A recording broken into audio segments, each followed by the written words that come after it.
में, क्योंकि भारत के सफीर बराए चीन जो है उनका एक बयान सामने आया है और एलएसी के मामले को ठंडे बस्ते में नहीं डाला जा सकता है और मुज़ाकरात के जरिए से मसले का हल ढूंढना वक्त की अहम तरीन जरूरत है। और इस बीच चीन के अंदर जो भारत के सफीर हैं विक्रम मिश्री, उनकी तरफ से बयान उस वक्त सामने आया जब भारत और चीन के दरमियान जो लाइन ऑफ एक्चुअल कंट्रोल पर तकरीबन 1 साल का अरसा बीत चुका है, कशीदगी को कम करने की कोशिशें मुसलसल चल रही है। 10 फरवरी के बाद फौजी इनकलाबी और तमाम इस तरह की चीजें या डेवलपमेंट देखने को मिली। इन सब के बीच में विक्रम मिश्री का बयान उस वक्त सामने आया जब अभी भी भारत और चीन एक बार फिर बातचीत के लिए मजीद आगे बढ़ने की तैयारियों में थे। 10 से 11 दौर की बातचीत के दरमियान लाइन ऑफ एक्चुअल कंट्रोल पर हालात को, जो पुरतनाव हालात थे, उसको बेहतर करने के लिए कोशिशें जारी थी। उस बीच भारत के सफीर का बयान कि फौजी इनखला के बाद हालात को साजगार दिखाने की कोशिश है या ये कहा जा रहा कि सिचुएशन कंट्रोल में है। इन तमाम चीजों के बीच में जो इस वक्त ऐसे मामलात एलएसी पर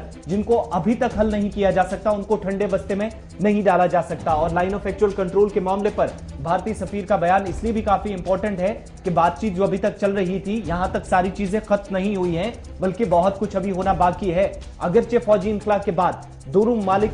थोड़े से करीब आए थे, रिश्तों को बेहतर बनाने की कोशिश हुई थी, लेकिन मामलात का फौजी हल निकलना अभी भी जरूरी है, वक्त की जरूरत है, जिसके लिए मजीद कोशिशें और काविशें जारी रहनी चाहिए भारतीय सफीर के मुताबिक। यानी भारतीय सफीर विक्रम मिश्री का बड़ा बयान और ये डिप्लोमेटिक बयान है और ये उन बयानों का जवाब है जो बीजिंग के जो सफीर दिल्ली के अंदर है वो पिछले कई दिनों से कई मुज़ाकराती मेज़ों पर इस बात को कह चुके हैं कि बातचीत के जरिए से मसले का हल निकाला जाए और ये उतना बड़ा मामला नहीं है। और भारत की तरफ से आज इसकी वजाहत कर दी गई है कि मामला बड़ा है, लेकिन ज़रूर बातचीत के जरिए से ही हल निकाला जा सकता है। लेकिन अगर इसको अंडर कारपेट रखने की ज़रूरत है, इसको इल्तिवा में डालकर आगे बढ़कर ट्रेड को, बिजनेस और दीगर चीज़ों को आगे बढ़ाने की ख्वाब देखा जा रहा है, तो शायद वो मुमकिन नहीं है तब तक जब तक बुनियादी सतह पर एलएसी का मामला हल नहीं होता है। बड़ा इंपॉर्टेंट ये बयान उस वक्त सामने आया है क्योंकि लगातार ये बयान चीन की तरफ से दिए जा रहे हैं और कल ये कमिटमेंट जो है, ये बातचीत जो है वो सफीर की तरफ से उस वक्त सामने रखी गई है जब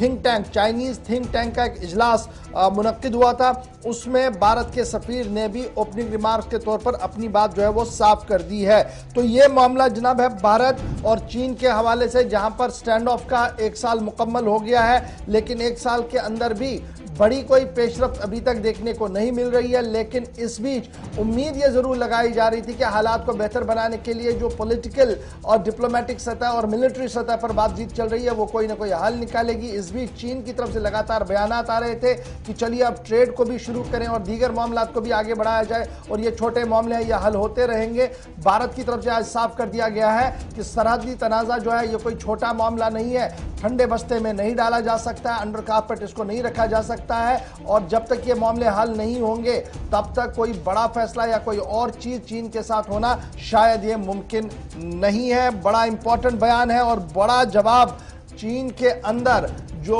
भारत के सफीर है विक्रम मिश्री, उनकी तरफ से दिया गया है। यानी उन सभी बयानों को जो पिछले कई हफ्तों से चल रहे थे उसका व्हाइट वॉश करने की कोशिश की गई है विक्रम मिश्री की तरफ से।